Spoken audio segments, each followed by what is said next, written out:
المسؤوليه لقطه حلوه قوي قوي قوي.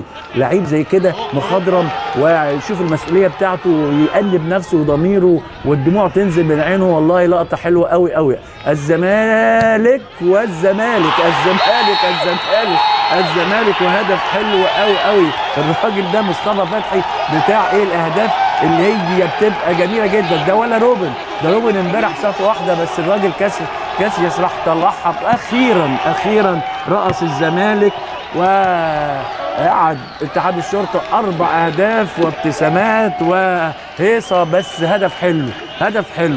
بص اللعيبه بتاعت الكرات العرضيه، انا عاوز اقول في ناس ما تلعبش بقى، كفايه بقى الصراحه يعني، لان يعني كل مباراه ينشا فريق الجماهير والمدرب والدنيا كلها من الكرات العرضيه.